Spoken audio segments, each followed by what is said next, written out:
Those are the words of the legend Pele, and they have never been more true. An unprecedented year with unfathomable challenges were overcome by these four teams. Pitt and Marshall, two programs who've never competed on this stage, and it seemed unimaginable to get here 3 years ago. UNC and Indiana have tasted glory before, but that success only creates an unyielding desire for more. To have your team be etched in the annals of this unforgettable year, this is historic. This is the 2020 College Cup.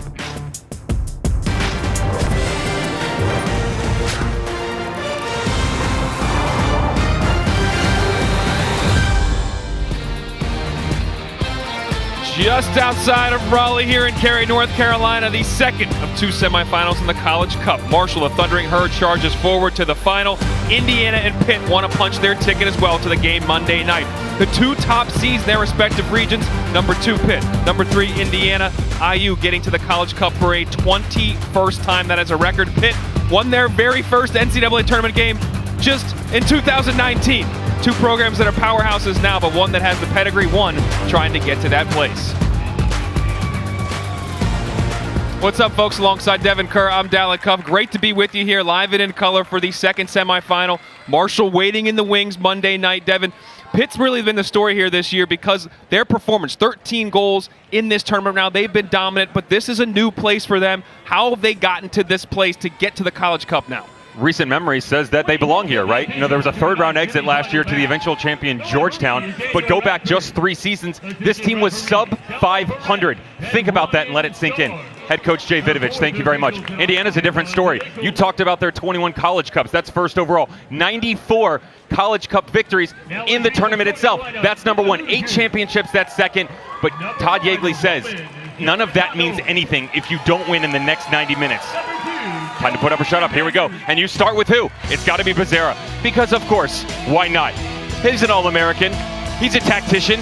And, oh, by the way, he's a Mac Hermann finalist. He does everything that Todd Yeagley asked him of. He said, you know, a couple years ago, needed more touches on the ball, needed to play a more advanced role. How do you like me now? Moving into the final third, helping this team explode. Becerra is one of the national players of the year in this game. The other candidate, 2 of 3, Valentin Noel, the leading goal scorer for the Panthers. ACC Offensive Player of the Year, yep. Hermann Award winner, almost top 3 anyway. And of course, an All-American. Plays a similar type role as Becerra, a little bit more advanced, but it's very simple for Jay Vidovich and the Pitt Panthers. With all the weapons around him, if he is not ticking, they cannot be the talk to the other side. He has to get going early. They are top 5 in the nation in goals per game. Indiana, top 5 in fewest goals allowed. Strength against strength. Mac Hermann candidate against Mac Hermann candidate, all on the line. Who will be playing Marshall for the Cup on Monday? We find out. Kickoff next.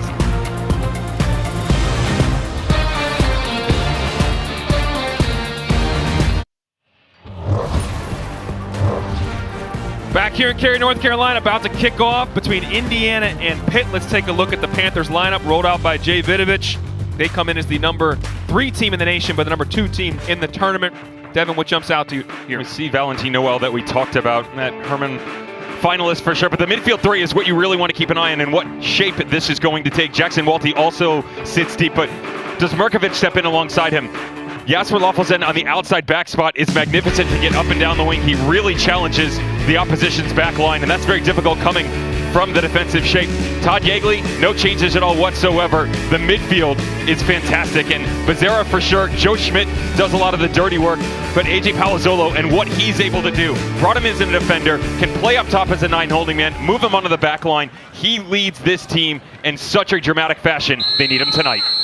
Daniel Radford blows the whistle. We are underway. Both lineups unchanged from their Elite 8 wins. Pitt beating Washington 3-0 in a game that was much closer than that scoreline. 2 goals in the final 2 minutes. Indiana taking down the Big East champs in Seton Hall 2-0, moving forward to their 21st College Cup, a record. Nick Sessick has the ball on the right back. Last time these two teams played, he was wearing the other team's jersey. He's a Pitt transfer they met back in 2019 to open the season.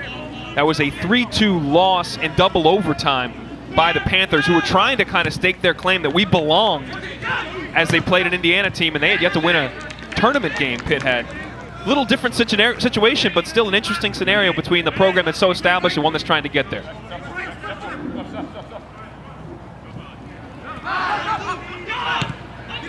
Rafael Crivello knocks it back to Bryce Washington, over to Arturo Ordonez. Out to Jasper Loffelsen, first team All-League, first team All-American. Loffelsen again, the grad transfer from Germany. Nice touch, puts that ball in. Might fall to Veljko Pekovic. Stay tight, stay tight! Stay tight! Pekovic trying to turn, can't. Out to Ordonez. Pekovic gets a ride there and easily corralled by Roman Celentano, the sophomore. 9 shutouts on the year, tied for first in the country. There's Todd Yeagley. Any college soccer fan knows the Yeagley name. It's his 11th season at Indiana. They are an institution. They won the championship back in 2012. This is their 4th College Cup for Todd Yeagley, but his dad, Jerry, has won 7 College Cups, has been to 17, set records all up and down his 3 decades plus. On the sidelines, their son Ben will be featuring in this game a little bit later, I'm sure.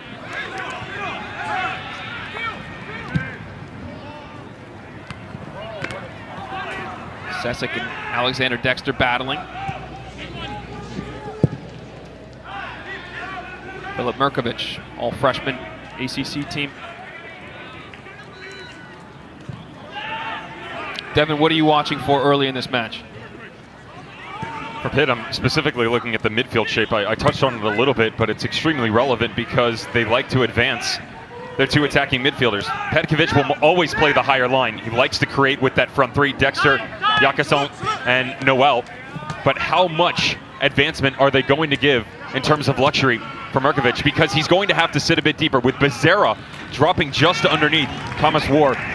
That's a big area to fill by just one person because Becerra doesn't sit in just a 10 spot. He goes out to the side. He'll come out to the near touchline. He'll even drop down in, play next to the 8 and the 6. So because he's given carte blanche, if you will, to roam around so much, you have to find a way to counteract that. That's why I expect the shape of Pitt to change defensively and allow him to sit alongside Walty, cut off that passing lane. Crivello, sophomore from Bordeaux, France, over to Walty, the junior from Switzerland. Massive international flavor here on the Panther squad. And the German Loffelsen steps forward to the Frenchman Jakasson. Low ball played in. Cleared out.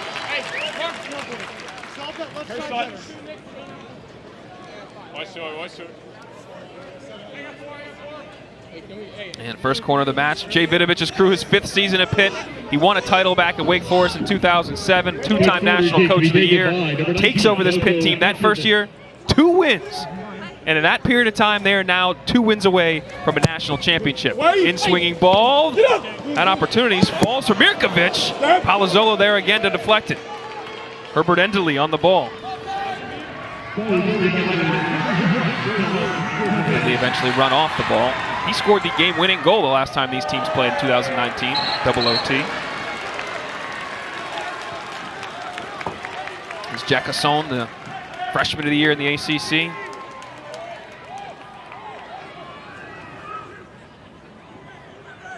Pretty interesting. Look at the build of what it was like for Vidovic at Wake Forest compared to the recruiting trail that he follows here at Pitt. Yeah. Different story, very international in terms of flavor, and you pick his brain on that. It's interesting to hear every coach's response first off. So some of them, it's where I'm at in the country, I have to fight the battle a little bit. Got a little bit out of Chris Grassie from Marshall. Yep, did.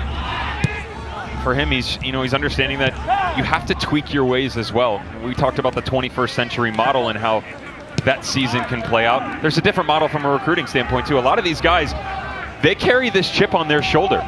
You know, Serbian boys in the midfield, where their academies, it's not cast aside, but you reach a point in European countries when you're in those academies that maybe the opportunity to progress into first-team football is no longer there. And you're going to get an idea right around that 17, 18-year-old mark that, hey, maybe you should explore other options. That doesn't mean you can't play. And that certainly doesn't mean you can't come to the States to get a great education. Vidovic has found a way to combine the two. Enderle stepping forward, over to Sesek on the overlap, puts it on his left foot. And falls, opportunity on the doorstep is Thomas Ward, called into action, Nico Campuzano. Loffelsen almost gifted a goal to Ward.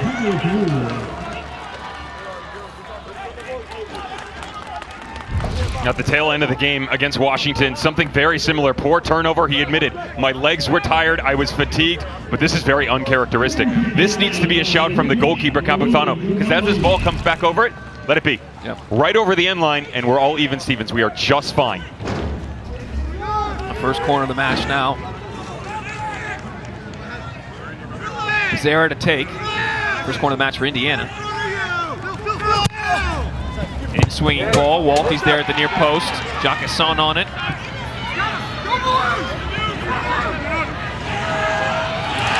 Just to finish your point, Devin, with the recruiting, as Jacquesson, one of the French players, goes out to touch.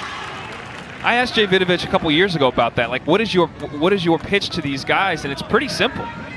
You're going to run out of the opportunity. They're seeing that in Europe. That door's going to close for them. But you can come to the States. In the last 10 years, European players have gotten very aware of this opportunity to come to the States, as more American players are trying to play into academies and right into MLS or right into Europe.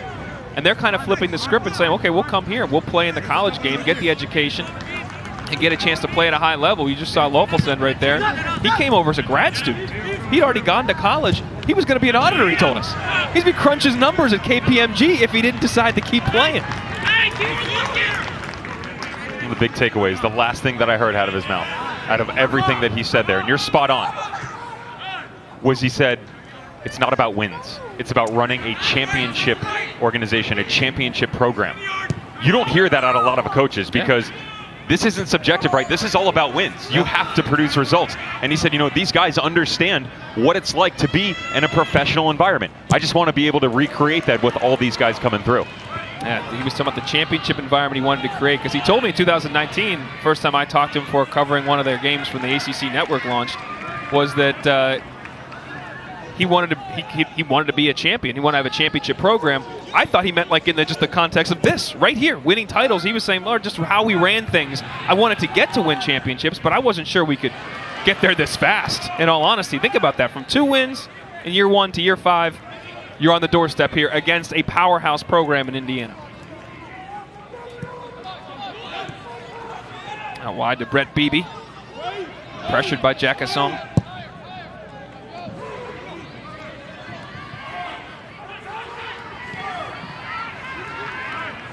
Joe Schmidt trying to win the second ball. He can't. Walty comes away with it.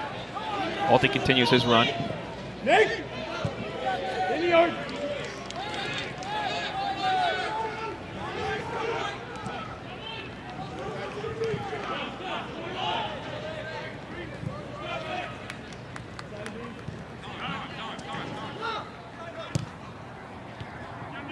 Well read there by Daniel Muni, redshirt sophomore.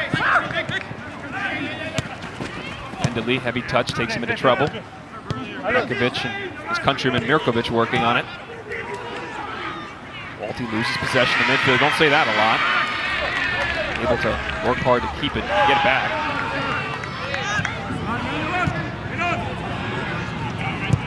Walty looking over the top to Jacquesson, and it crosses out.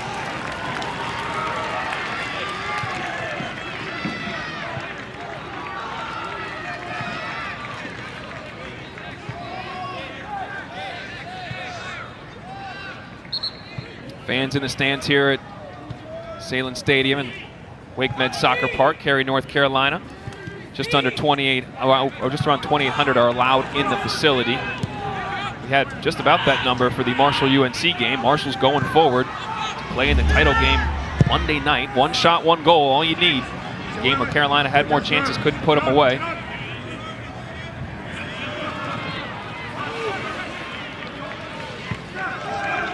Joey Mayer, freshman center back on the ball. Maloon Gumbali gets physical, and Daniel Radford says no foul, but it'll be a throw.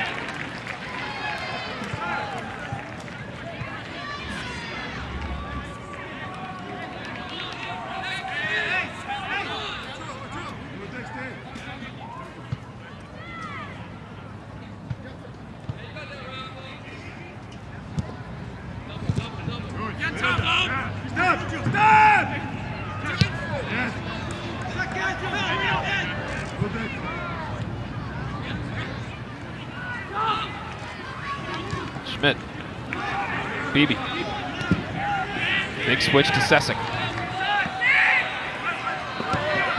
Early ball played in, read by Ordonez.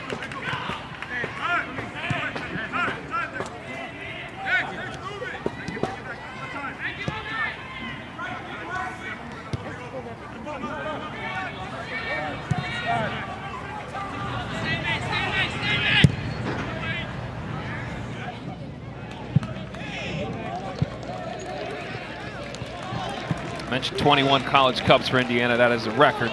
They were last year in 2018. They lost to Maryland in the semifinals, 2-0. 2017, they lost to Stanford, 1-0 in double OT. Third time in 4 years being here.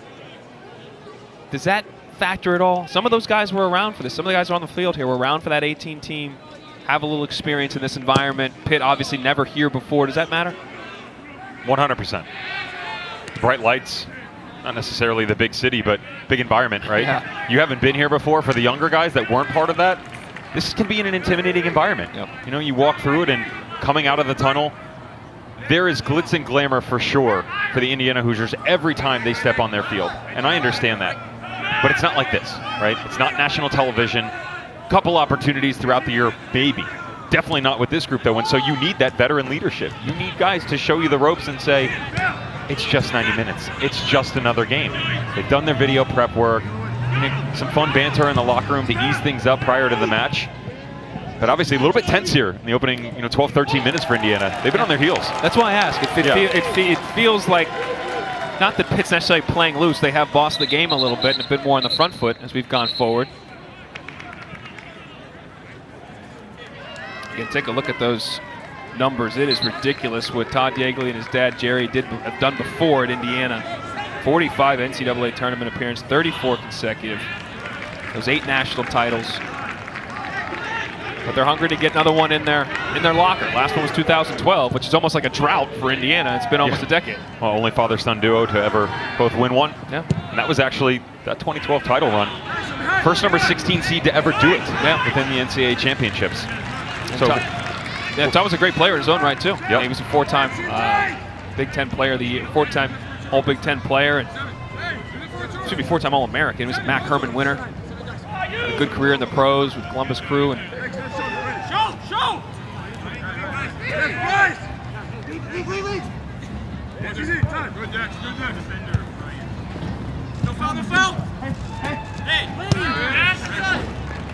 Jackson can't turn out of trouble and stay with the Hoosiers.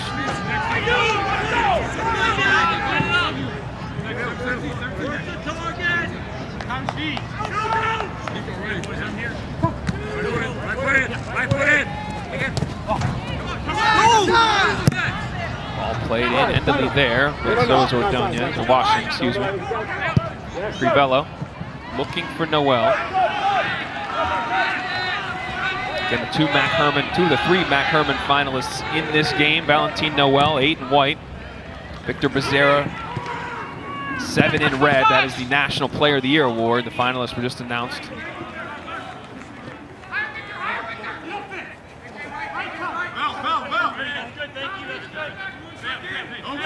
They got a little issue controlling the tempo in the midfield right now because they have dropped Elizondo and Joe Schmidt next to each other, which isn't surprising. What is a little bit surprising in that move is the fact that Becerra is playing such a high line. Almost a 4-4-2 from a defensive standpoint, and so it's made it much easier to find Walty or Mirkovic in this movement going forward. I said that they would probably sit to defensively, but they don't have to. Because of the way that the lines are so clean for Indiana, it's much easier for them to build back to front. Jackson pulling away with pace. And Schmidt has to bring him down. Freshman of the year in the ACC, drawing a foul in a dangerous spot. Very active on the right-hand side, too. And this one is Joe Schmidt rotating out of the midfield all the way to the side. BB had gone pretty high line. Jackson just with that battle on the right. There is one thing that I could pick out for this Pitt team. It's balance and inability at times, because they like to send both outside backs, especially Luffelson, which we've talked about so many times before. 9 assists on the year for a reason, right? He is the modern fullback. Yep, but they lack balance a little bit, and that's one here. If it could be a detriment, 15 gone. He's just the right-hand side. Pekovic looking back post. Goes off of Mooney for a corner, second of the match for the Panthers.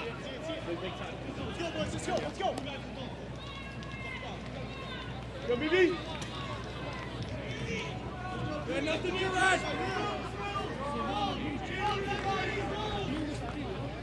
Hey, watch the split, Herb. Huh?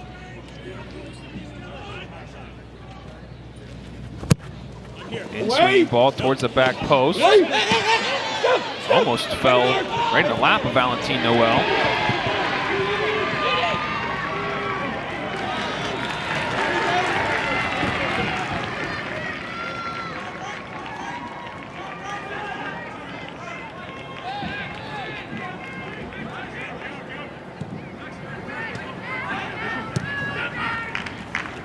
Pekovic. Second team All-ACC. Pekovic back to Crivello. Washington into Mirkovic. Bedonia is trying to clip it into the path of Loppelzen.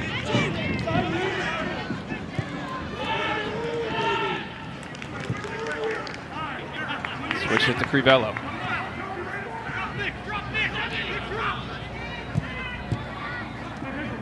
Control by Pekovic. Dexter trying to turn on Sesic and he couldn't. Just a reminder, join us back here Monday night. We're crowning champions, both on the men's and women's side here in soccer. More information, go to NCAA.com, your official online home for all 90 NCAA championships.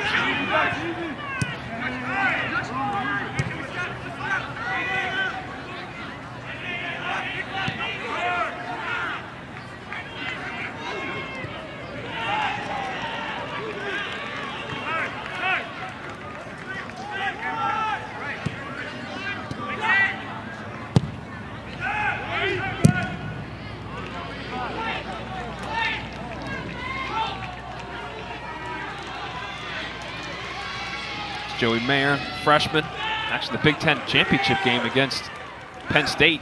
Tactical foul, saw a red card, it was going to be a breakaway. Penn State ended up scoring anyway a minute or two later to equalize, but Indiana held strong, won in penalties. Third straight year they've won the double, the regular season and the Big Ten tournament title. It's an impressive run that's only been equaled once before, where it was a four-year streak in the 90s.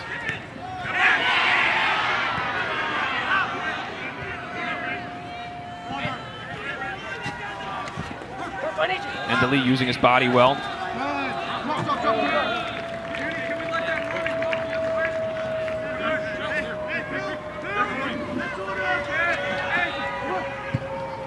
Becerra, nice touch by War. Almost got it out in front of him.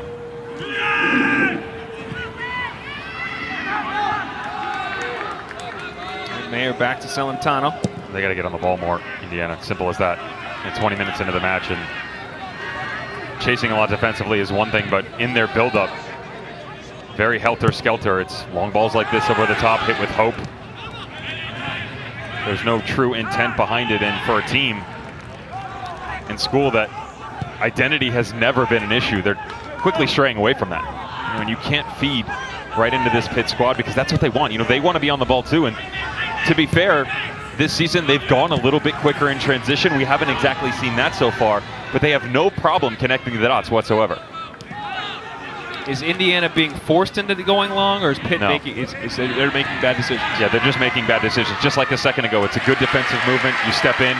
There's no reason to knock a 35-yard ball over the top. Two reasons. One, you've got possession. Two, even if your player gets on the end of that ball and is able to hold it up, he's 1v2 with the center back and the right back. You're talking about an All-American and Loeffels in an outside back. Yeah. Is that really the matchup that you want? No, because then you need support to come down underneath, and instead, step on the ball, recycle the other way, get your midfield going. Becerra hasn't touched it enough in 20 minutes into this match to be effective. Victor Becerra, 7, closing down the ball right now. We've mentioned his name once in terms of offense so far. Heavy challenge in there as Beebe went for the ball and took out Jacasson as well. We'll see if there's anything coming from Daniel Radford here in terms of a card or just a talking to.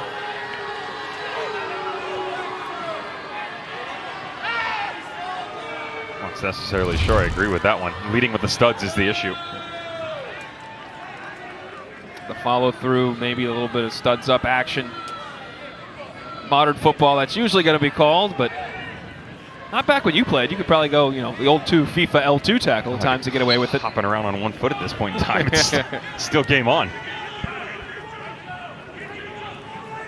A little bit more reckless back then. Not just myself, to be fair, the game in general has changed and evolved.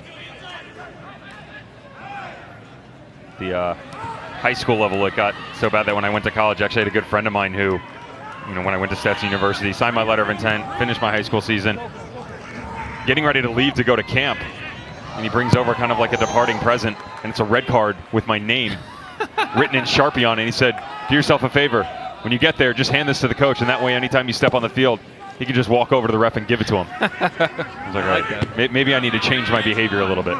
It's a different stylistic approach you needed, maybe. Yeah.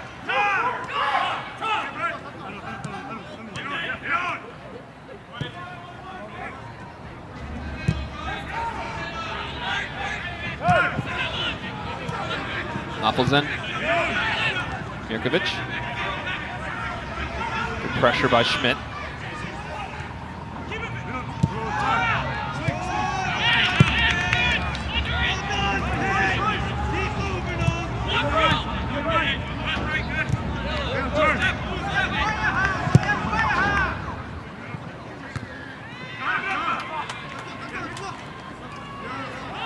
Ribello on it, steps forward.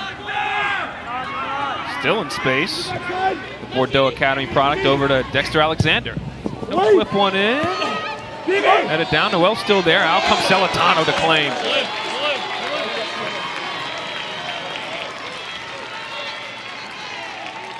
The good news is that we're just inside 25 minutes gone for a goalkeeper that has really had to be extremely vocal, hasn't been challenged that much. No hesitancy whatsoever coming off his line. Great from Celentano to command that box. Great presence he's had all season long. 5 goals allowed all year. 9 shutouts for Celentano. It's just rude. Not gonna lie, 11-1-2. They had 3.43 goals against per game. That is second in the nation in terms of being the stingiest in the country.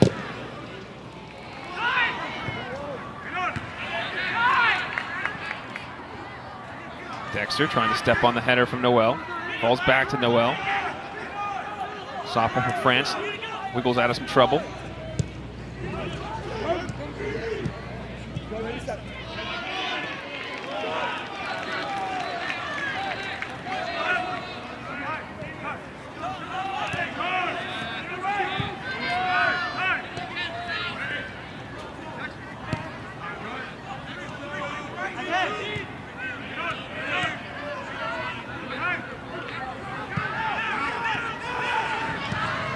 Ordonez in some trouble. Becerra gets it turned over. Matt Kermit finally heads up over to Schmidt, popped over to Kubali.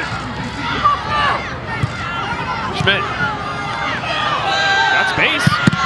Give it a go and it's blocked. Potential to break here for the Panthers. I got tracked back Indiana. There's a lot of space here with all the people you want from Pitt on him. Pekovic in a lot of room. Over to Jacasson. Numbers in the box. He tries to get end line. Low ball. It's loose and it just goes wide. Sessick almost with the own goal. This is where they're at their best. Watch the build. Transitional movements, the rotation, everything in full force here for Pitt. Side to side, stretch the back line. Everybody you can running downhill. Real lucky this doesn't end up as an own goal. Whew. Sessick, the former Panther, the transfer, almost gifted his former school a 1-0 lead, but it goes wide of the post. Third corner of the match for Pitt. In swinging ball. Washington got ahead on it, but out for a goal kick. All right, the next MLS match on ESPN2, ESPN Deportes, and the app is Sunday. It's an Eastern Conference matchup between the Revs from New England and the Columbus Crew. New England's tied for first with NYCFC, while Columbus just 2 points back in the East. Coverage begins at 6 Eastern. That's going to be a big match Sunday, 6 Eastern, ESPN2. Obviously, big news in the soccer world. ESPN will be the rights holder for the Liga, Spanish league, for the next 8 years. One of the best leagues in the world. It's found a new home. Can't wait to see the coverage put forward on ESPN Plus and all the ESPN platforms.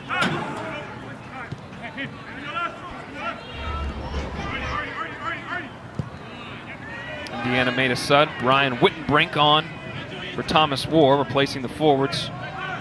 Wittenbrink, one of the goal scorers in their quarterfinal win over Seton Hall.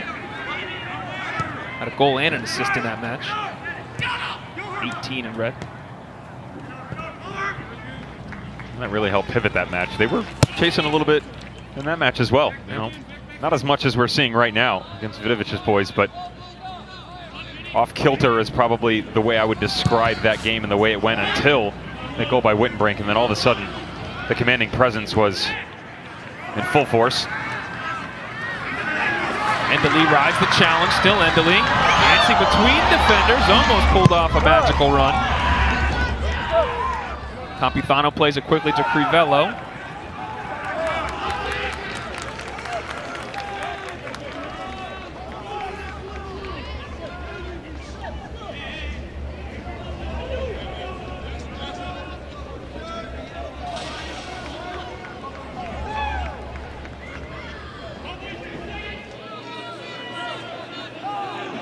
Celentano looking long.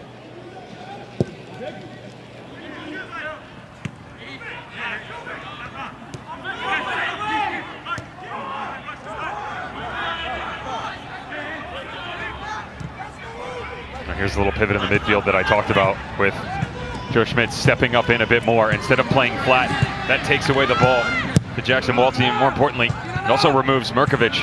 He'll now have to move out of that space that he's been occupying on the inside, because it's been real easy for them to go that 1-2 punch centrally and then start to explode going forward. Great little step and tweak by Joe Schmidt.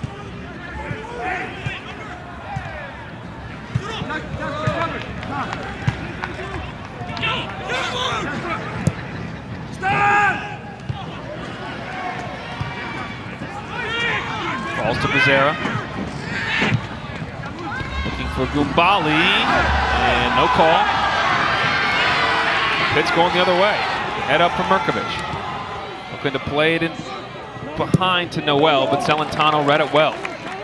Sends it in the bleachers.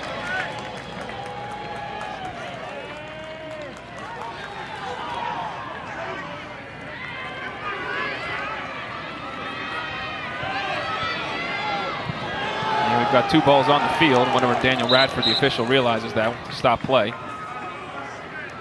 21st century model. 2 balls.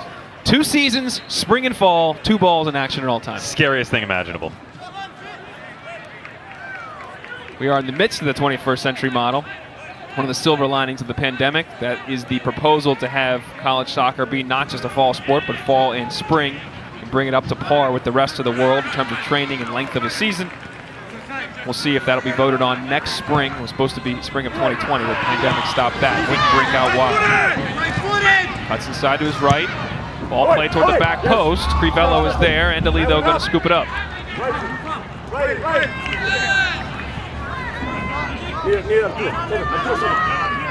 Endely, good work. But Crivello came over to double and caused a turnover. Bekovic trying to start a transition the other way. He turns it over. Sessic.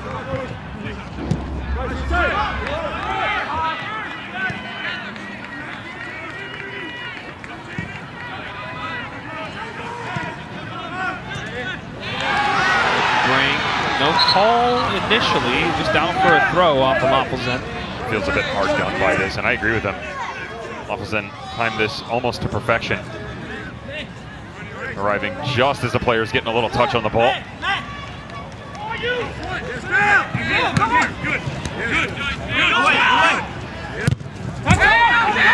Off Gumbali for a goal kick.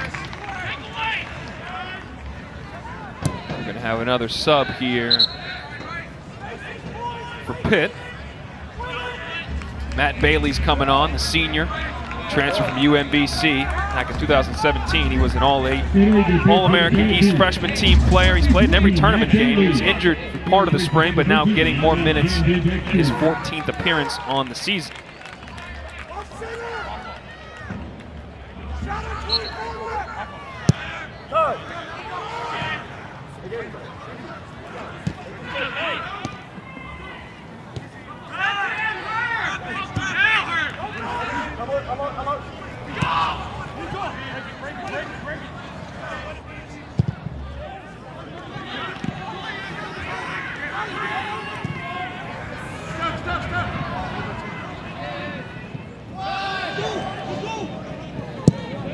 Celentano hits it long, gives us a minute to tell you about some FCS football. Sunday afternoon, we'll have the FCS Championship game on ABC and the ESPN app. The #1 South Dakota State Jackrabbits square off against the #2 Sam Houston State. Our coverage starts 2 Eastern, 11 a.m. Pacific on ABC. Championship's been handed out all over the place.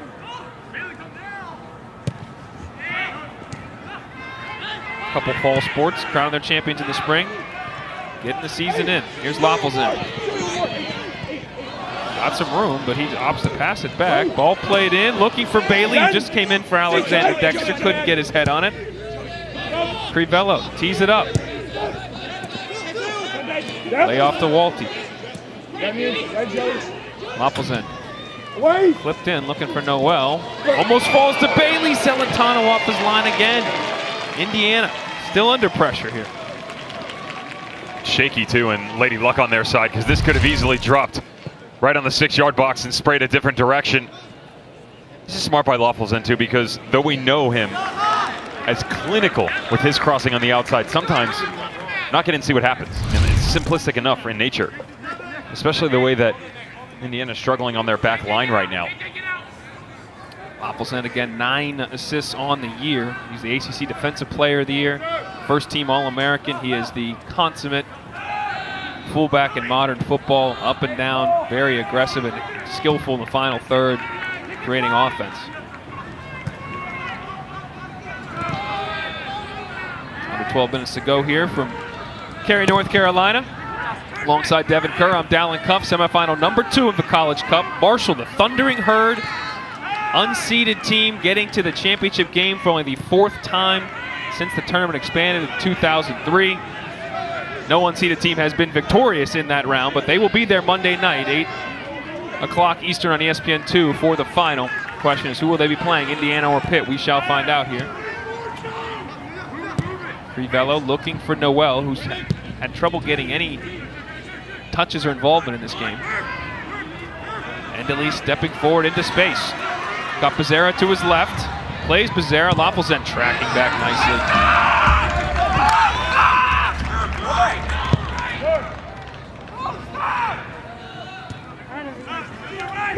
Pekovic.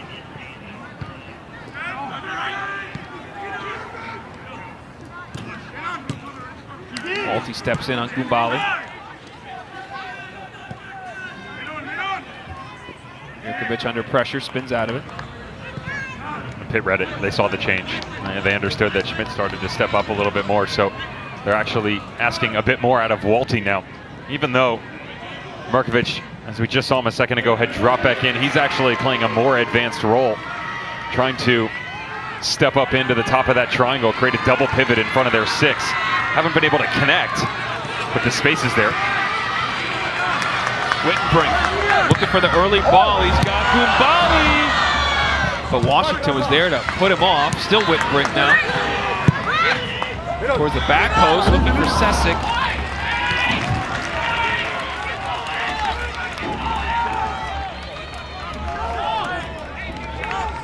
Wittenbrink, the redshirt sophomore from Libertyville, Illinois.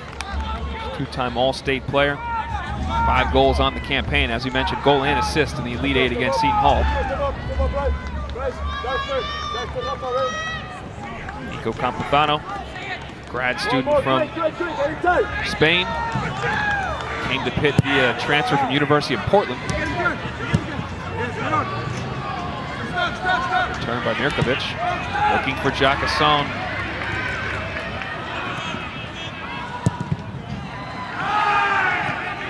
You're over there gesticulating again. What's going on? It's beautiful movement by Pitt. I mean, they start to send everybody up, right? So Indiana retreats.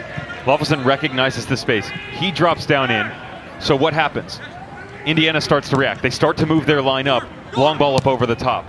You know, what's the old saying? For every action, there's an equal and opposite reaction. That's exactly how it's playing out right now. And even though they aren't able to get an offensive threat out of it, now you've also reset your defensive line and your shape. So it's that much more difficult for Indiana to play out of the back. The field is constricted, and everybody's nice and tight on you.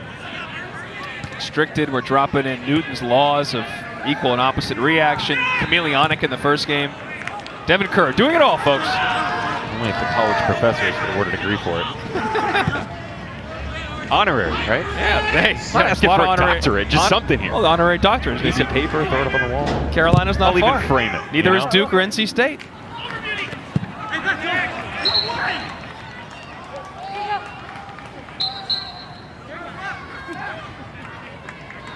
And we have another sub coming in for Pitt.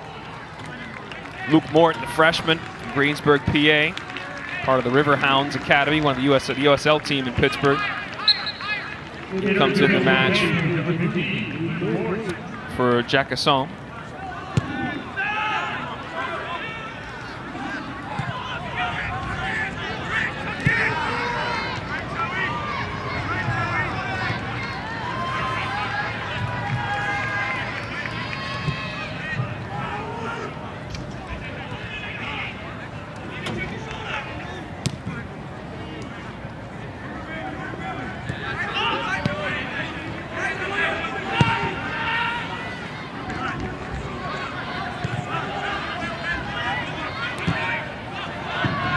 Played into the feet of Noel as he drops a little into space. Pekovic got Bailey ahead of him and Crivello on the overlap. Ball played in, headed out. Nice reading of the game by Mayer. Quickly thrown back in.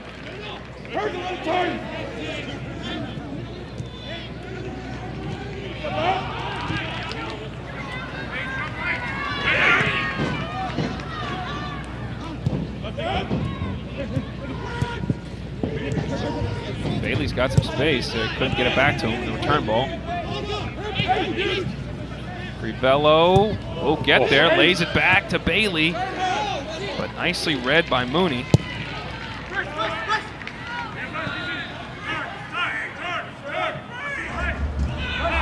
That's a tired ball right there. That's we've chased and chased and chased. I've had enough. I mean, that gives you an idea where their minds are at, though, approaching halftime. Chasing is one thing, but running around this entire pitch, I mean, they are having to track every single runner. The inversion on the outside by Loffelson. A second ago, he had just stepped in. Next to Walty is the holding six. I mean, there's just so much work to be done right now for the front line of the Indiana Hoosiers that, you know, you're without possession for 2-3 minutes at a time, and some of it is long balls over the top that you're tracking back and you're able to gain it. But then there's no relief. Physically, it's exhausting, but mentally, that takes a toll on you. And Ben Yeagley just checks in.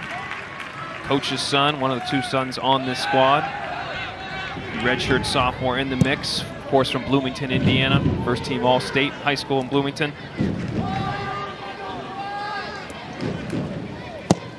And as we mentioned, the Yeagleys are an institution in college soccer. Grandfather now Jerry, dad Todd. Ben, who just got on the pitch. And of course Grant as well, freshman.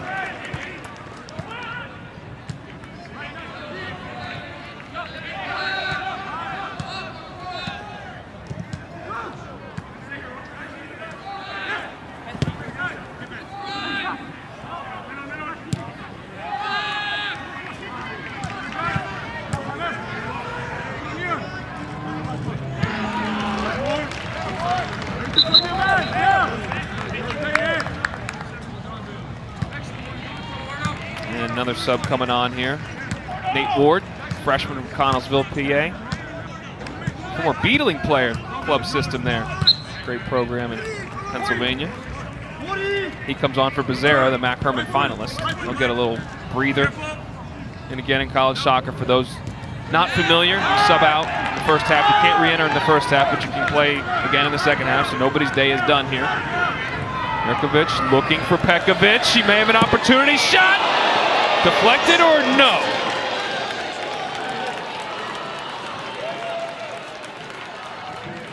Ooh, quick transition.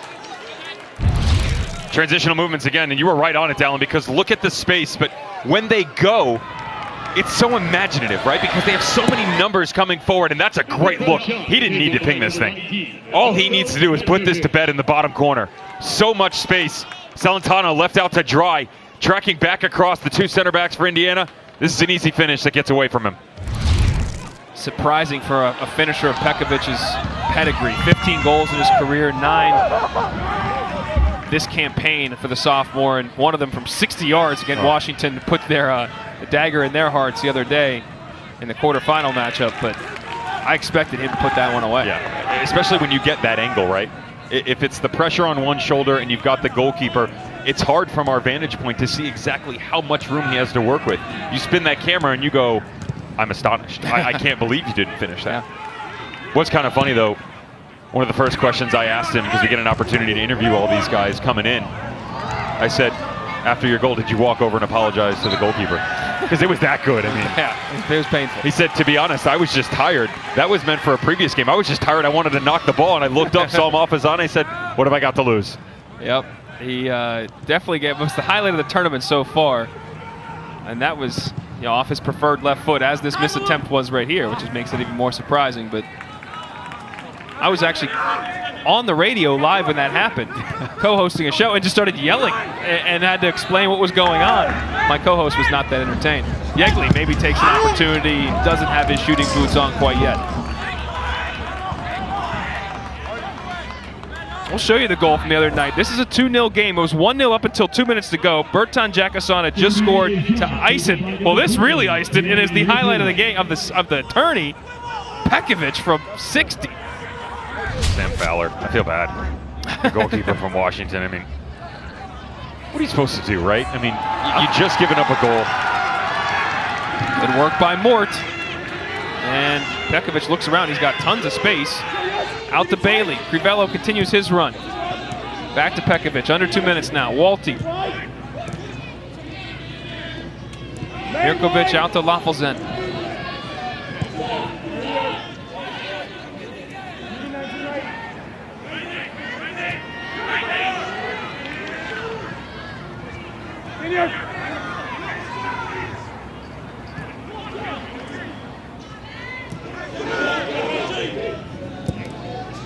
Flipped in, Noel's there, header, save Celentano!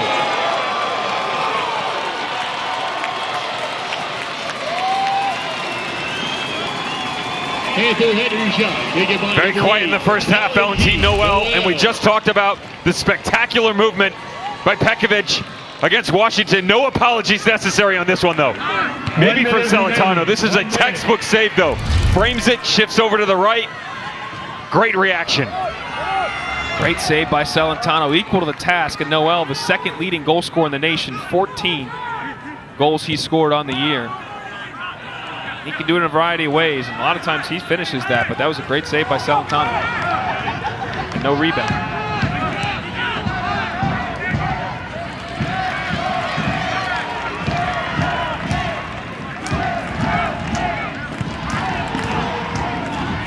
Under 30 now. Elko Pekovic in space. Finds Noel, who lays it off to Mort. Mort gives it a ride, but it's blocked. 15 seconds. Lafelzen forward. Slow ball driven in. Sent out by Beebe on the deflection. Under 10 now. Ball thrown in the mixer. And out. But the clock will tick down, and we go to halftime at 0-0. Devin, your thoughts on the first 45? Not surprised necessarily that India has to do this much chasing in the opening 45 minutes, because they did it against Seton Hall. We saw it against Marquette. St. Francis with another story where they went to distance and to penalties. But a team and individual can only take so much. Being beaten in a submission is one thing. They need a release of some sort up top. They got to find a way on the offensive side of the ball. Pitt, second half. Wash, rinse, repeat. They'll get a goal. Pitt has been the most dominant team in this tournament. 13-1, they've outscored their opponents. And they continue that domination the first 45 minutes, but no goal to show for it just yet. Jay Vidovich and his crew will figure out what they need to make in their halftime team talk. We're going to go to break. When we come back, we will hear from the IU coach, Todd Yegley, on what his team needs to do to change their fortunes in the second 45. 0-0 at the break here from Cary. Back in a minute.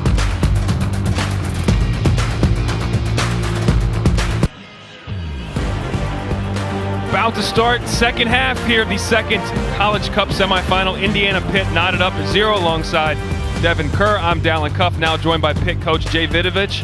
Devin, have at it. Coach, we've seen a little bit of everything. Attacks from the outside backs, movement out of the middle. What we haven't seen a lot of is Valentin Noel. How do you get your main man going?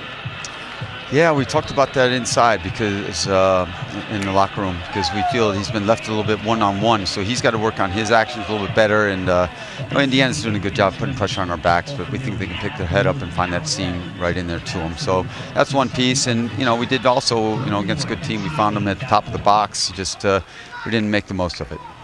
Thanks a lot, Coach. Appreciate your time. Good luck second half. Thanks a lot, Dylan. Down. 6-time ACC Coach of the Year, 2-time National Coach of the Year, Jay Vidovich. But the first time he's been Coach of the Year here at Pitt, his 5th season. They had 2 wins in his first campaign, folks. They are now in his 5th year at the precipice of being 2 wins away from winning another national championship. Todd Yeagley and Indiana stand in front of him.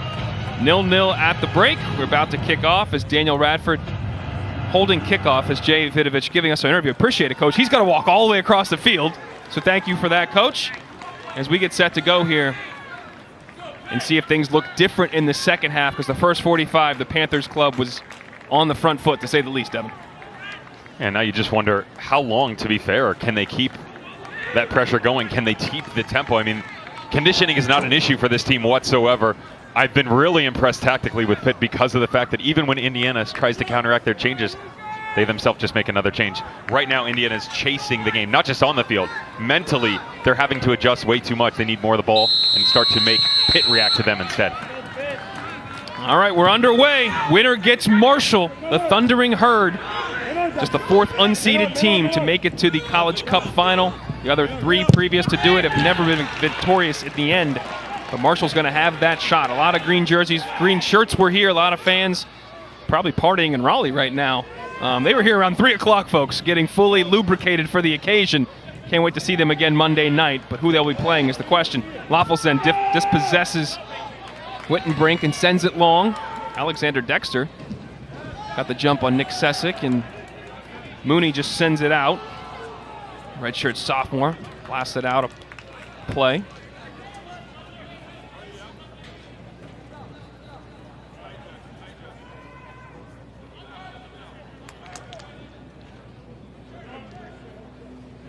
Tried to throw it into Valentin Noel, as Devin asked Coach about. Noel is a Mac Herman Trophy finalist. That is the Player of the Year award in men's college soccer, men's and women's college soccer. Loffelsen plays in a low ball. Arriving was Velko Pekovic. Couldn't get shape right. Quite interesting how both of our All-Americans and both of our Mac Herman finalists, I don't want to say non-existent, but they weren't exactly extremely active in the first half, right? And I would actually say the same for both of them. Yeah. For Noel and for Becerra. Drop down in a little bit more, right? Gloria Amanda, the other one from Oregon State, who just seems to turn out goals from anywhere on the field. It's ridiculous. Yeah. Vancouver Whitecaps product. Opportunity to sign an academy contract all the way back in 2016. Go figure, just 15 years of age. Used the word rude earlier. He's just that good. But both of them, their forte is they ball hunt. We didn't see that. And Todd Yeagley was very direct about Becerra a couple years back in 2019, and I asked him, where does the progression have to come from? And his exact words were, he wants touches, and I understand that. But in this system now, referencing the 19 team, I need him to play higher. I need him more as a 9. That's not the case for this team. Yeah. They've got a presence up top. In theory, they don't have it tonight.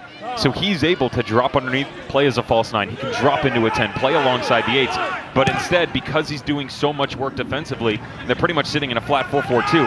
Up top doing the work, it's hard for him to then backtrack and get on the ball and dance with it. Oh, he's on the ball now. Becerra running it. Bryce Washington takes the shot low. Capitano with the save. Becerra, the sophomore. Again, Mac Herman finalist. Ball goes out of play. He's had an interesting career. He's trained with some of the biggest clubs in the world. AC Milan, Fluminense in Brazil, Barca. Trained with great national teams like Argentina. Great experiences for the sophomore. Can he make the impact?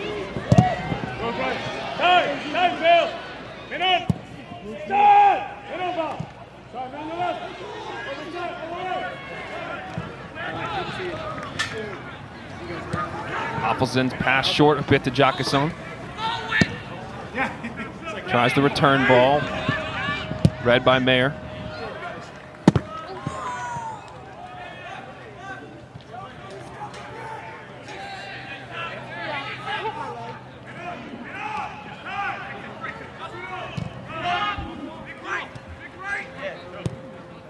Ordonez. Mirkovic, freshman.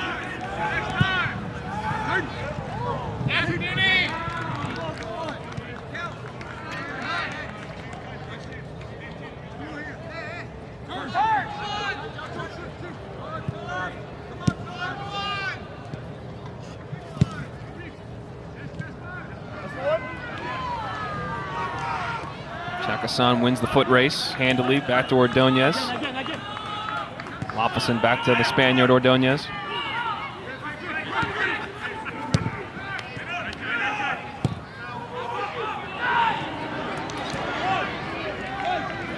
Rivello. Alexander Dexter.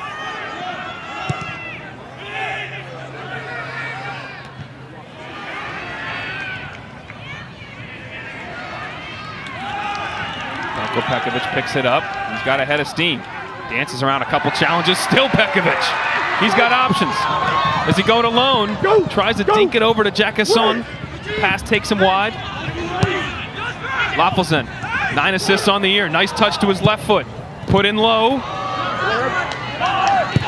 Probably not what he wanted there.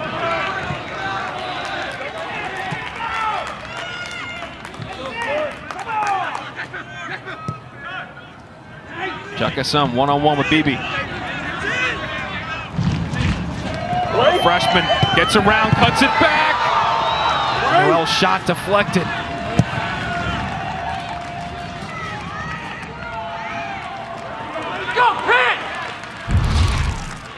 It's their 8th shot of the match for the Panthers. But watch the center backs from Indiana, because Joey Mayer and Daniel Muni, watch the little shift back across right there. Great job by Daniel Muni to come all the way back across because the runner had stepped back. The ball was there for the taking. Center back understood it and stepped right into the play. If he's not on the line to begin with, if he's trailing back, he cannot make that play. That all comes down to positioning. He regresses all the way back and then he can step into it. St. Louis FC Academy product. Redshirt sophomore Mooney making plays there at critical moments, to say the least, to keep this thing locked up at zeros.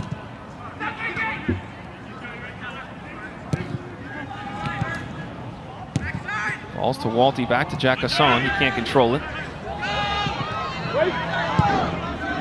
Mayer turned into some trouble.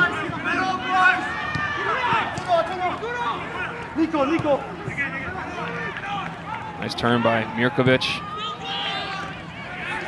And Pekovic taken out by Mooney. He got the ball first, though. And Deli skips past Crivello. Still in Deli.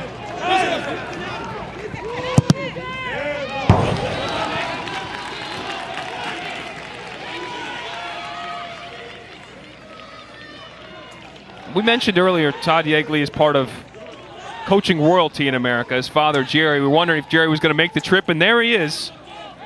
Jerry Yeagley, the coach for 30 years at IU, 7 national championships, unbelievable accolades, helped build the program. Eventually his son Todd takes it over. Ben and Grant, grandkids of Jerry, are on the team now. Ben was played in the first half. Grant, the freshman, is not featured. As Endley stepping forward. He might go all the way here. What a run, and eventually Crivello got there just in time. Endley, who had the game-winning goal when these two teams met back in 19 in overtime, is making his presence felt here. He was the bright light in the first half as well, Dallin, and his ability to go 1v1, run at speed, take the pace with him, but also very tactful, right? He has these little small windows to work with, and he's been able to do it. Now, just a little help and support. Schmidt, first time, toward the back post, actually. And almost found Mayer, the freshman. That would have been Mayer's first career goal if he could have put that in. What a way to make your presence felt.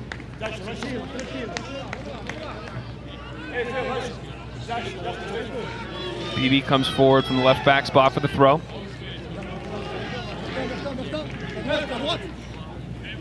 Stop!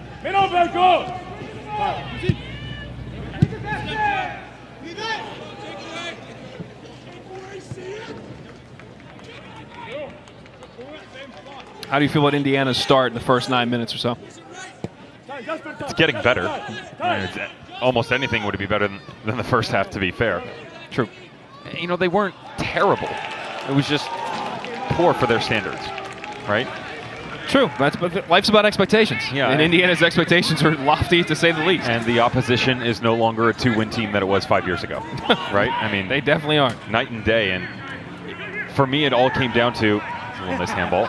It came down to every single time there was a change tactically from Pitt, Indiana would try and follow, but then immediately there was a response from Pitt. So you're chasing all over the field. I made that reference in the first half that physically is one thing, but mentally, it's left, it's right, it's up, it's down. You know, Loffelson starting to cut inside. Can you still create enough chances with Jacquesson on the right-hand side? The midfield three of Petkovic, Mirkovic, and Walty have been dynamic. I mean, and it's just because of the amount of work that they're making Indiana do. And so I still would like to see the Hoosiers on the ball a bit more. They don't need to win the possession battle by any means. We've seen that in previous games for them. And even Todd Yeagley said, this probably isn't, respectfully, his most talented team that he's ever had. Yeah. But it's their understanding of what their jobs are and tactically their ability to change. They haven't been able to do that. You know, one foot in front of the other. They got to get out in front now. It's time to take a leap and get out in front of Pitt and make Pitt react. Yeah. And Becerra, of course. Yeah, Becerra Get him on the ball. has not been very influential, to say the least. But this Pitt team, you mentioned it's not the team that won 2 games 5 years ago. They were number 1 in the nation for 7 weeks. They got to play a full fall season and play competitive games in the best conference in college soccer in the ACC. Some people may scoff at that, but the numbers bear that out. But when you think about what they were able to do in the fall, it does help them in this Indiana team. I thought it was interesting talking to some of the players. He said, and you know this, you get really tired of going against the same guys every day. Yes. And Coach Yeagley said we tried to make it real in the fall. We had the lights on, the real warm-ups, the music, everything. But it wasn't the same. And dudes were ready to start playing. And they were just tired of working out and working on their game with nothing to show for it. As Jacquesson might have an opportunity, cleared out. But then finally they got into the pitch in the spring. And this team has improved, but they have not had the same full year that Pitt had. Gumbali running at the back line to Becerra. Can he pull a moment of brilliance? Almost! It only takes one. We saw that with Marshall in the semifinal before. 1 shot, 1 goal for the Thundering Herd. Easy here, though, and really well read on the attack coming forward by Endley. Watch him. He goes with pace and then slows down because he understands he has to wait for Becerra to catch up. And then he just goes to work. You were spot on. It's a little 1v1, the touch inside. You know it's coming, but you can't do anything to defend it. Look at the bend. Capuzano, sigh of relief. Whew. Campuzano threw a little courtesy dive out because he wasn't getting that. Wow.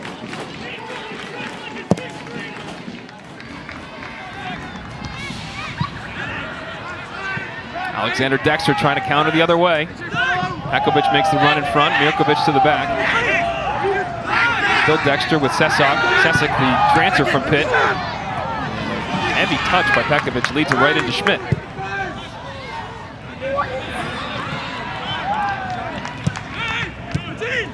Nice job by Jacquesson. Freshman still on it.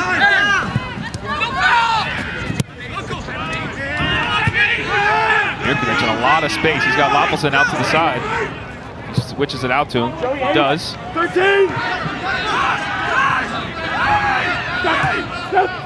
Laid off. Shot off the woodwork. Still loose.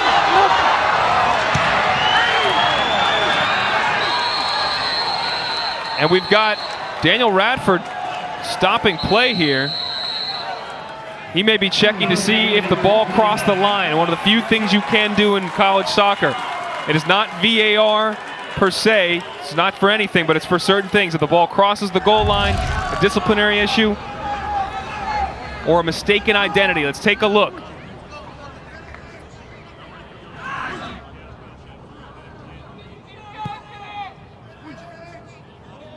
Nope. No. Absolutely not. Absolutely not. Now I will say this for Daniel Radford. Great job of stopping it right away and going to look, but you heard the crowd's reaction. They saw the same thing we saw, and it's pretty evident. That ball did not cross the line.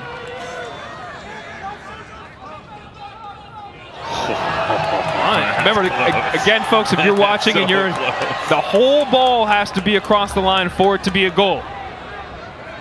What a little step. Upper corner. And Radford waves it off. And we're back in action now. Or will be shortly. Good piece of officiating there. Under 33 minutes to go. Here in the College Cup at Cary, North Carolina. Still 0-0. And Valentin Noel definitely handled that. And that's turnover. So many questions have asked by Pitto, and little cutback. Again, Loffelson could have easily knocked this in first time. Instead, the second wave coming. Merkovich stepping to the top of the 18. And notice, many a player would have put their laces on this and tried to drive right through it. Instead, he's already got the momentum. You're just redirecting it to the back post. Placement upper corner.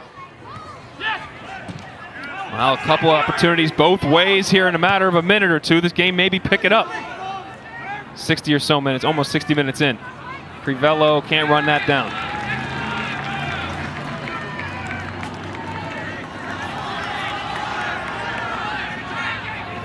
I'm going to tell you, 15 minutes in here, or at least approaching that mark, Dallin. I'm really curious to see how long Yeagley waits to make another change, because the only success, very minimal amount, has been in transition. Quick fire 2-3 man game. Speed it up a little bit, especially with Pitt attacking with both their outside backs. There's space to be had. Dexter working, falls back to one of those outside backs, Crivello. And he puts Mirkovic in a tough situation. Becerra goes right through his back, no call.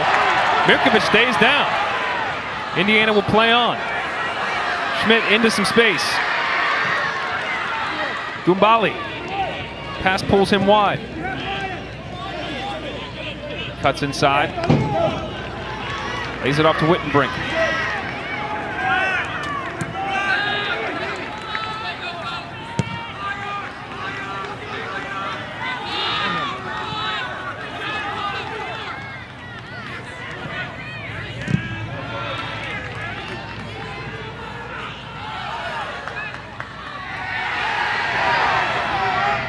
Pekovic comes away with the ball. That's right side. Jacquesson was on a good little step in. That's the positional awareness that I was referencing, where he could have easily stayed here on the outside. Instead, he tucks in. Still space for either one of them to make a decision. Jacquesson getting end line, cutting it back, but no.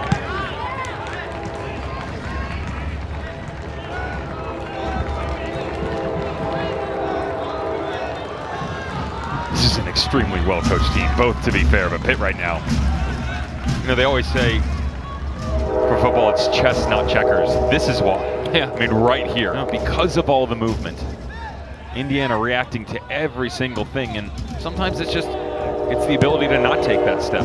You don't have to check. You don't have to knock that ball. That's how they got their opportunity on the ball that came off the crossbar just moments ago. Loffelson didn't knock it in. Instead, he waited. Come back to the top of the 18.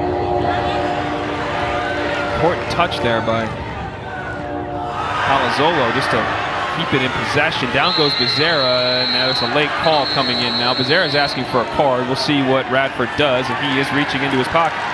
Be the first one of the match dished out to Bryce Washington.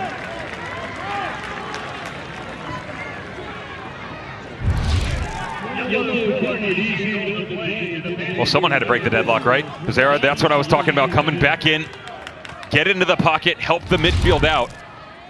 Wittenbrink, Gumbali, Endeli playing very high, rightfully so. That's the presence of the little two-headed monster. They've really inverted it to where he dropped down underneath.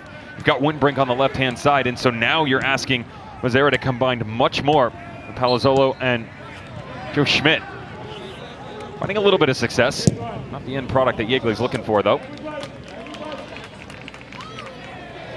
And Indiana's going to make a sub here.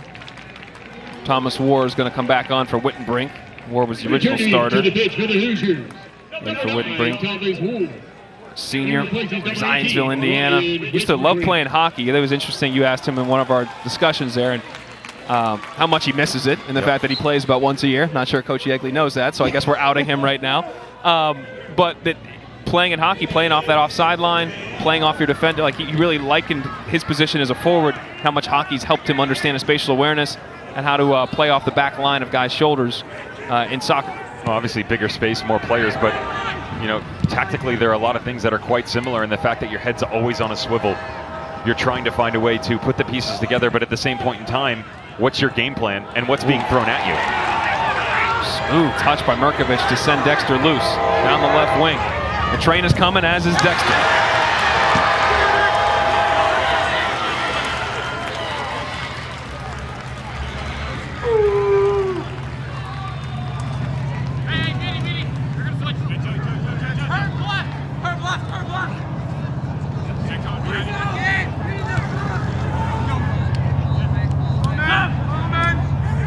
Noel on it. Off, nobody in the box, they hold up. Washington steps forward.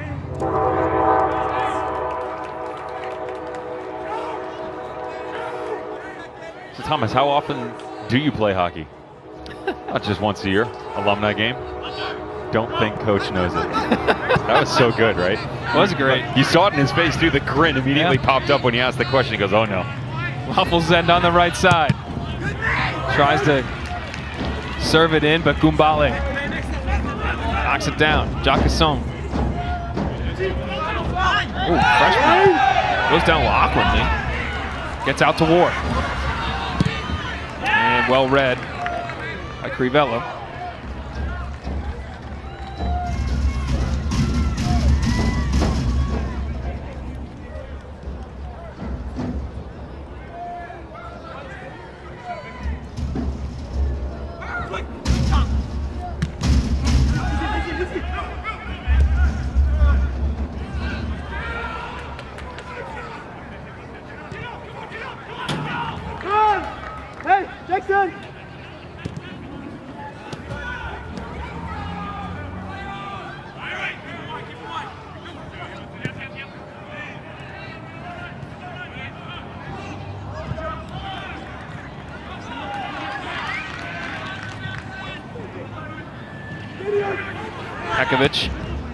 Mirkovic. Two Serbians go back and forth with it.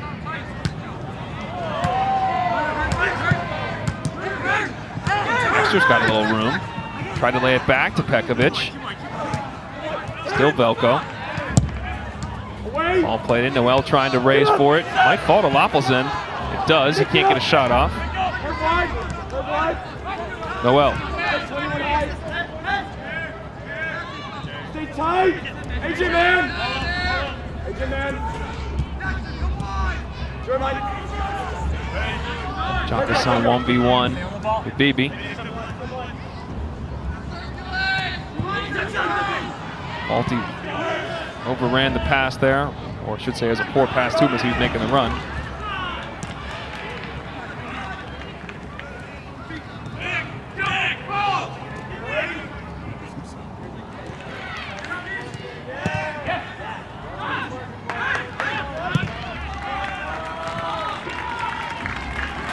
Ball by Waffles-End, just pinged back out of that 20-yard radius. Had been in for about a minute. He hit a half volley against Washington, kind of same type ball that just jumped up off the pitch. Yeah. Side volleys this thing like 35 yards to the left center back. And I kind of just looked at him and I went, really, man? like, was it so necessary? But it was. I mean, he's fantastic on the ball. The German background, it does everything from a tactical standpoint, technique, makes it look so simple. Endeley skipping past Waffles-End, and Waffles-End dispossessed him. First team All-American, showing why on both ends.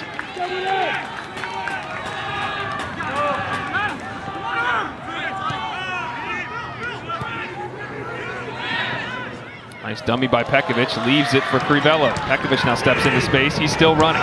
He's got Dexter. Dexter tried to play it.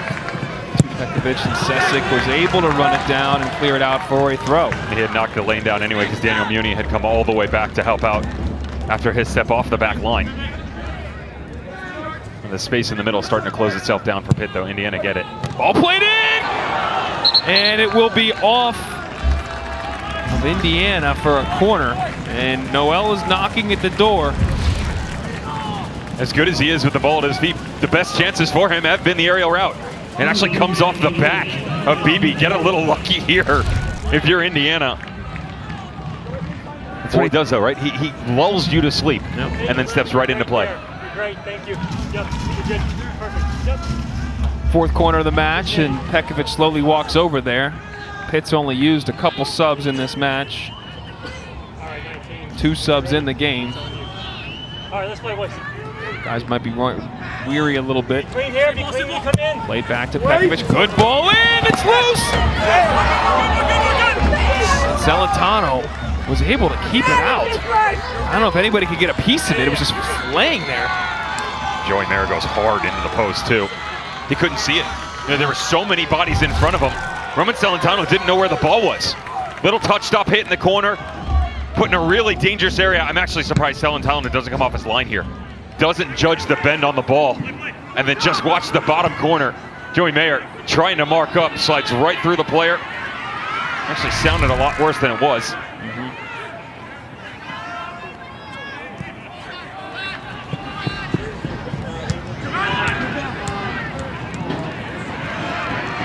Nice interplay for Indiana. And the IU faithful right in front of where their fans are. Endely went down hard. They wanted a call, none given. Daniel Radford has let them play in this game, to say the least. I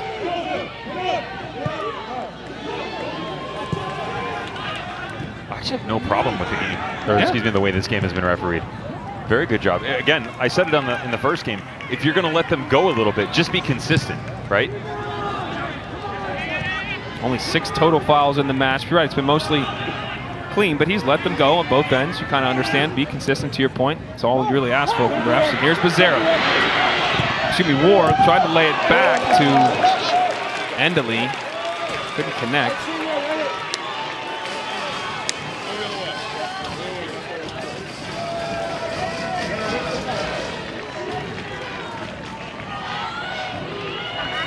Becerra just moseying on over to the corner, taking a little bit of a breather here. Got to be careful here if you're the Hoosiers, because with they've stacked it up top, they've finally gotten it right in their movements going forward, but they are lacking a bit of a presence on that right flank because Endely has come to the inside.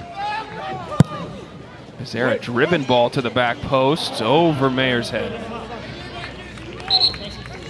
And we're gonna have a couple subs now.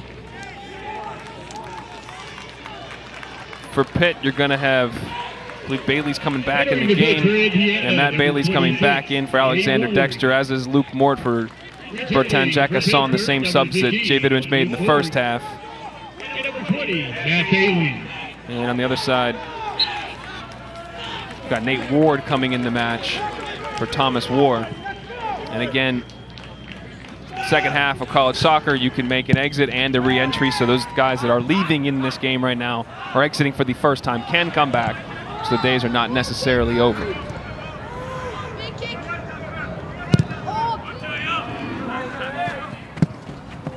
Controlled by Gumbali. Smooth.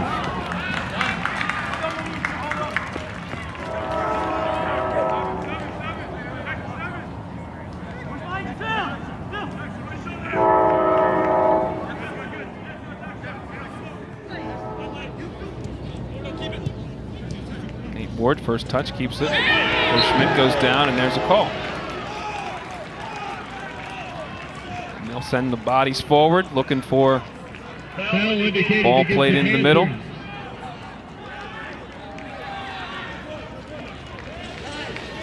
Just one, very cool. Okay. Point.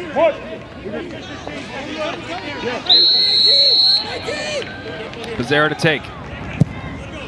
Curled in, flicked up. Time! Get in the left! Valentino Noel's got all types of time. He's got guys in front starting to break out. Pekovic on the ball to Mort, who just came in the game.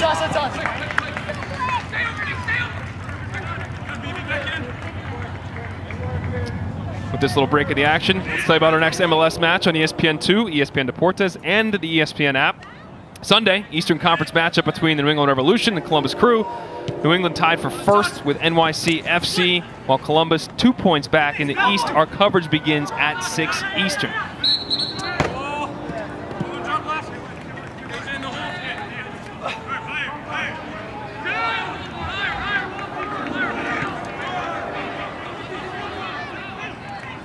Malty head up. Knocks it out to Crivello. He can't connect with Bailey, but it falls to Bailey. No handball called. Still Crivello. Looking for options. Bailey on it. Cycles it back to Walty. Ordonez.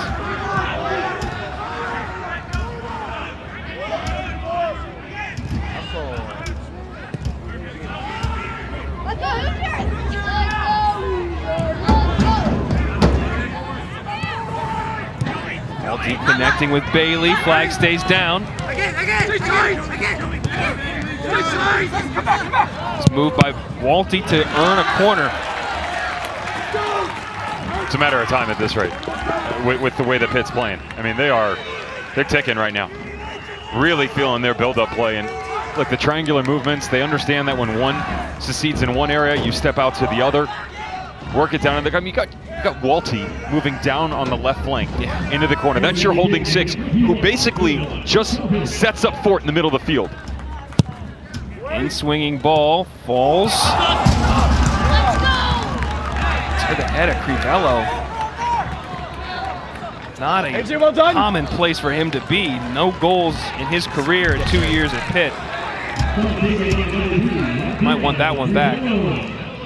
Well, it comes off the head first, and then it goes the other direction. He thinks this is going to come square to him. Tiny little movement just before for Crivello. Grew up in the Bordeaux Academy before coming to Pitt. Again, one of many internationals on this Panthers roster. Bailey on it. There's Crivello again. Walty, Switzerland-born player in front of him.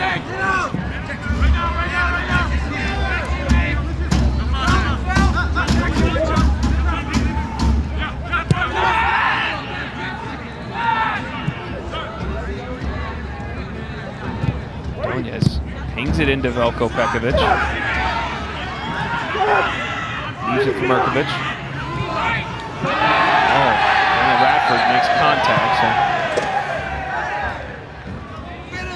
so drop ball restart here. Poor guy just wanted to play. It's not too much to ask, right? Actually, hit him. He's like, it's like his shoulder slumps. He's like, oh man. Sorry, boys. Looked like Snuffleupagus all of a sudden. It's okay, Radford. Oh, good. And we're restarted.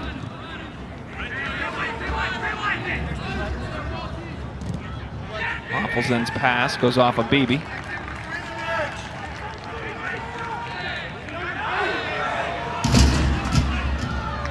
And Lopelzen just lost it on the throw unnecessarily, but he get it right back. More charging forward. Couple red jerseys in front of him. Heavy touch out. Can he keep it? Nope, out for a kick.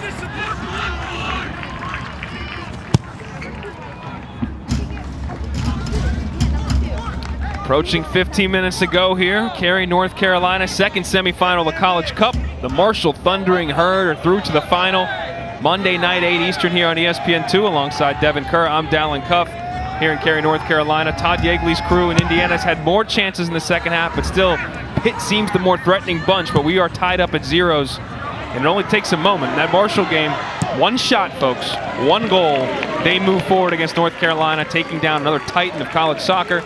They beat Clemson, the number 1 seed, number 1 team in the nation. They beat Georgetown, the Elite Eight, the defending champs, and they beat UNC, who was in the College Cup for the 3rd time in 5 years, to get to a final. Who will they play?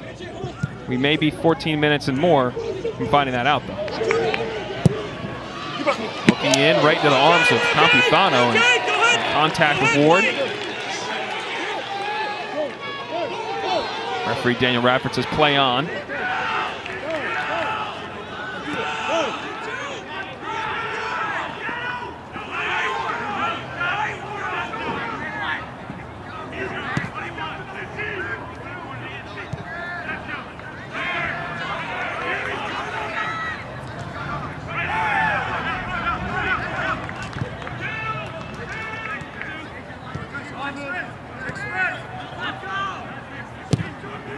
Ordonez again, finding that ball that can bypass the midfield line right to the forwards. Had a little success with that recently. Sometimes, though, you don't need to force that, especially when you've seen that look in such a recent fashion where 2-3 times in the span of 5 minutes, that's easy for the back line to pick it up. Loved the first one, right? Because we hadn't seen it yet, but now it's become a bit predictable. Palazzolo on it.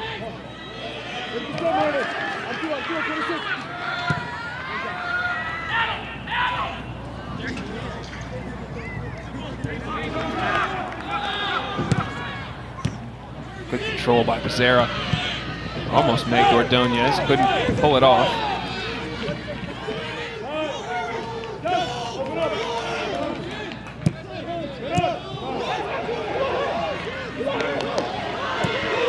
Just keep the line here if you're the Hoosiers. Like, you don't have to press too much, but give a little chase on the goalkeeper. Force the opportunity for a 50-50 ball. Because I mentioned earlier, sometimes that long ball is great because you can reset. Same thing here for Indiana. You can press. Oh, might be a mistake here. Opportunity falls to Pekovic. He lays it off to Mort. Heavy touch shot! Off the mark.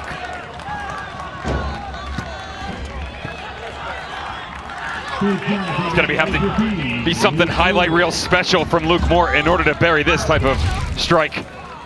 And Daniel Muni, for everything that he's done right in this game, gets this completely wrong. Pekovic can't even believe it. Has Mort on the backside, and Celentano, you know, he's cheating a little bit to that right side. Gets lucky because there's a lot of real estate here on this near post. Victor, we need a fucking work. Matt, we need energy. Someone fucking go behind. Order.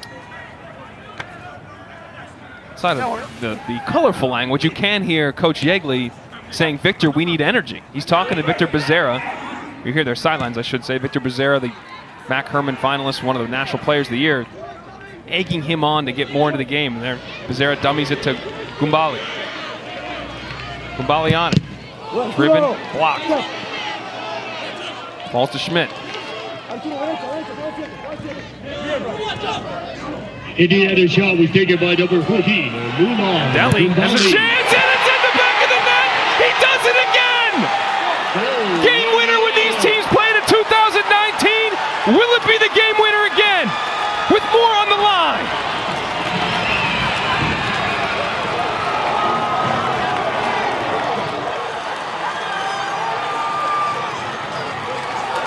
You chase, you pull, you scratch, you dig deep in every area on the field that you can in order to find moments like this.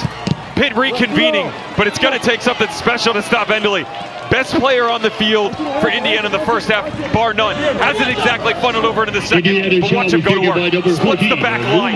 There is the smallest, and I cannot stress that enough, smallest window for him to work with here. And just roof it. This is really similar to a strike that we saw from Daryl DK in Virginia Cavaliers in 2019, pinging this to the near post when they needed a goal to try and get back in it. Indiana needed a goal to get out in front. The emotion has gotten them back in it. Most importantly, they've got that 1-0 win right now, but 10 minutes ago. Great comp with Daryl DK. That was on the opposite goal, but he was plowing ahead, and that man that's now scoring it for fun at Barnsley right now over in the English Championship, trying to get promoted to the Premiership. And Deli does something similar, but he split the defense first before putting on one heck of a finish past Campuzano. Nothing he could do about it. Well, the second best scoring team in the nation is going to have to do something impressive right now. Everything finally came together, though. We said they needed a presence up top. Endley was the only one. Once they started to pinch the two with Gumbali, I said you have to keep an eye on that right-hand side because with the two-headed monster, they're lacking a presence on the right. Endley, as busy as he was, rotates to the right, picks it up himself, go to the work. Sometimes that's all you need. Yeah. You know, you just step back and say, guys, I can take this over. Just give me a chance. Yeah.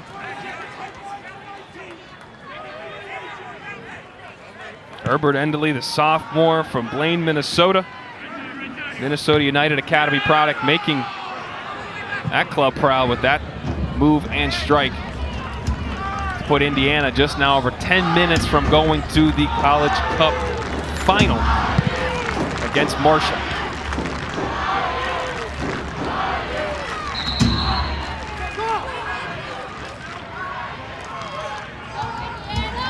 Take a breather, tell you about Sunday. Sunday afternoon, we'll have the FCS Championship game on ABC and the ESPN app. #1 South Dakota State, the Jackrabbits, squaring off against Sam Houston State. Our coverage starts 2 Eastern, 11 a.m. Pacific on ABC. Matt Bailey forward now. Turns and looking to go. Lays it off to Morton.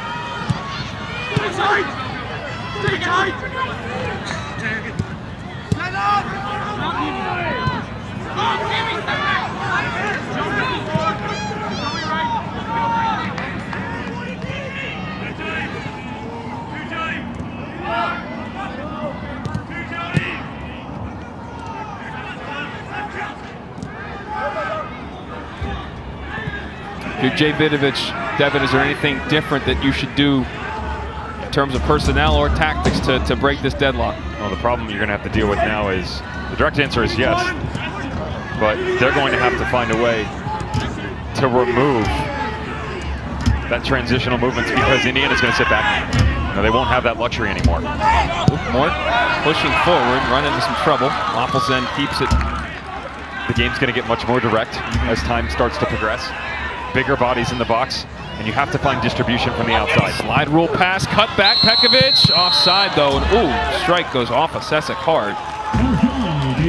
And you could make the argument that I talked about balance for this team, right? Sometimes they're lacking it. Here in the second half, they've attacked a lot with 1 outside back. They haven't gone with 2. Get rid of that now. Let your center back step on the ball, get both left and right going, just as you're seeing Waffleson coming all the way in on the backside there. Crivello, an opportunity to whip one back across, and yes, it's going to apply more pressure to your 2 boys on the back too, but you've got your goalkeeper there, good communication. Starts with Campuzano, because everything is going to be locked down. You know, this Indiana squad is going to retreat, sit back, and say, fine, you want the ball? You take it. Our job is done as of right now. Come and get what you want.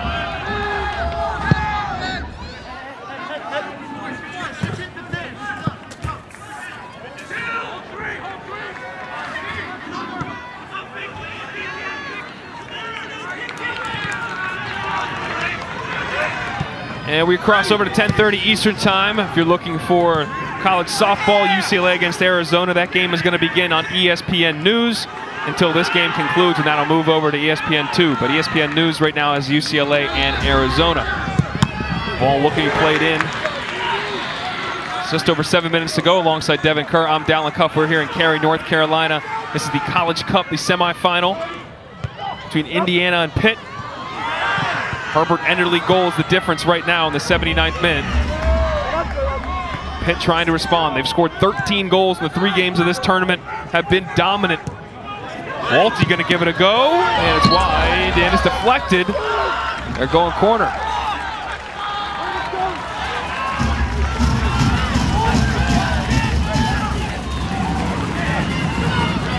Sixth of the match.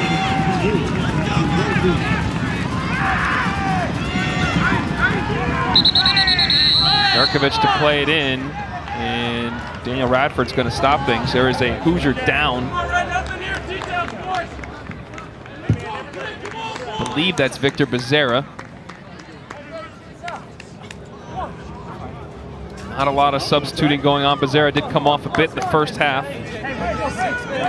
And again, a difference in the college game or the pro game, if you're not familiar, is the referee can stop the clock, so time wasting doesn't really apply as much. He's cramping. He's struggling there in the back post. There's no way post. he's coming off the field, I can tell you that. He is their Mac Herman Trophy finalist. That is the National Player of the Year candidate. There's 3 left. Himself and Valentin Noel for Pitt. 2 of the 3 are in this game. And because the clock stopped, he has to come out of the game now. Come on, man. It's true, as Daniel Radford says, hold on. So now Thomas War is going to come back in the match. See if or how long Becerra stays out as he makes a slow jog to the sideline. 6:28 to go.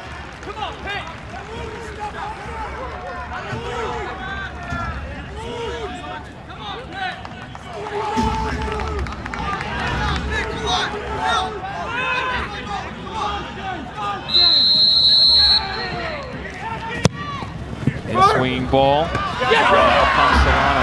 Celentano, excuse me. Pitt's only failed to score in 2 games this year out of the 19 they've played. One was a 3-0 walloping to UNC to start the spring season. Another one's to Clemson in the ACC quarterfinal match. Gumbali on it, trying to cut inside to his favored right foot.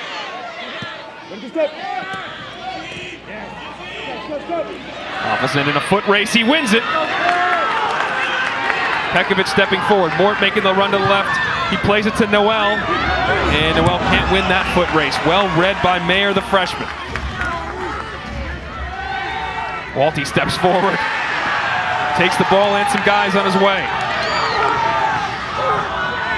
Mort rolls it out to Waffleson. 5:30 to go.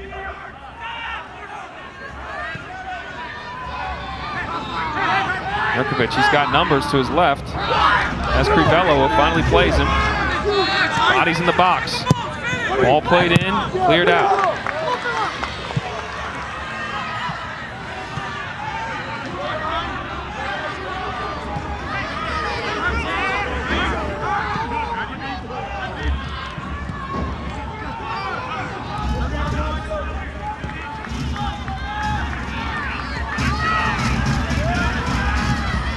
Tweak here with Ordonez coming up high because he's so tall. Going to the back three. Waffleson gonna retreat further back. It's questionable. Thought there should have been a foul? There's contact for sure. The problem is he is leaning a bit into it. Almost begging the referee to blow the whistle. Pitt's had the lion's share of the possession. They've had 13 shots, but they've only hit the target twice in this game. Can that change? Well defended by Beebe. Indiana content to just hoof it forward and keep defending.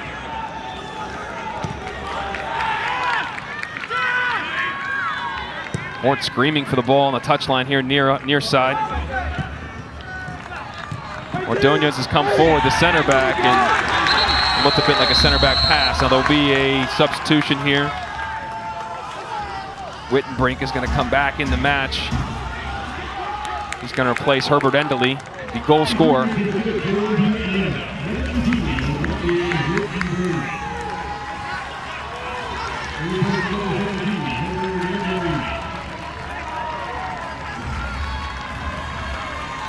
And Bertin Jacasson will come back on too for Pitt, taking out Luke Mort.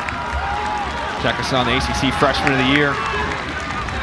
One of the more dynamic, creative players. See if he can live up to that with 4 minutes to go.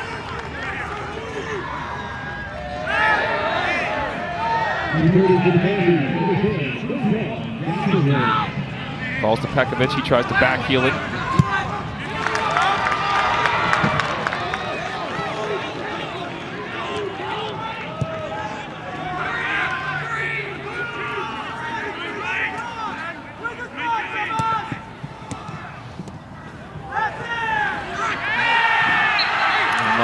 Clears out Schmidt.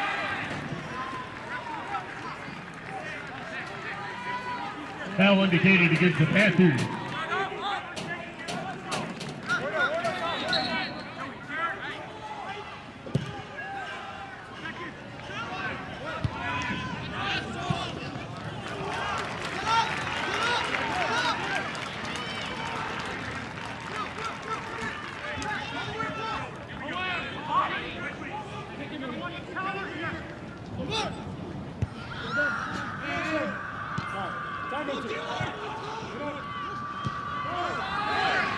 Mirkovic striding forward. He's got Crivello. Plays him. Bailey ahead of him.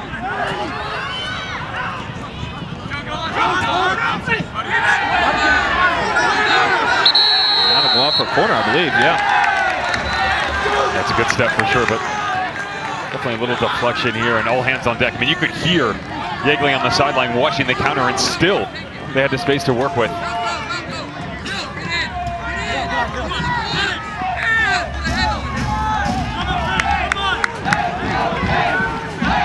Velko Pekovic to take.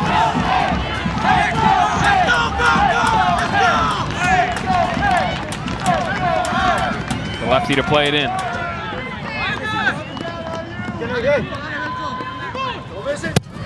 Driven ball. Falls to Walty. Laffelsen. Flex. Back out to Laffelsen. Jacasson. And is cleared out. 105 seconds to go. Marshall waiting to find out who their opponent will be Monday night. The championship on the line. Laffelsen plays it in. Celentano way off his line. Wellen Schmidt battling for it. Falls to Mirkovic. Pops it out to Crivello. Excuse me. Velko Pekovic. He plays it in. Mirkovic. Laffelsen dinks it in over the top.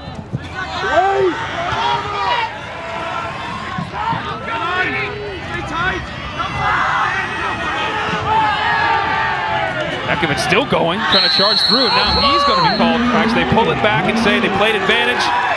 Good call, 57 seconds left.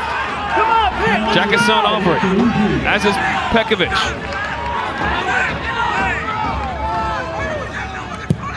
Freshman plays it in right to the hands of Celentano. This is a lot easier than the last one where he came way off his line and knocked it right down into traffic as well. Celentano will blast it, 30 seconds to go. Off of Laffelsen there. It's a cruel game. Marshall did not have control of their game. They have the one goal. Pitt was on the front foot most of this game. Indiana has the lead, looking to close it out. 10, 9, 8, 7, 6, 5, 4, 3, 2. And the celebrations begin in Bloomington. They're heading back for a championship, and now there's a little activity between some players and Daniel Radford, the referee, involved.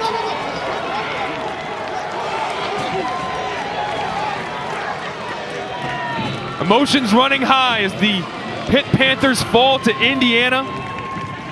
And the Hoosiers are moving on to play Marshall. Those two teams have never met. And if you said in the beginning of the year the Thundering Herd would be playing the Hoosiers in the championship game, you're a flat out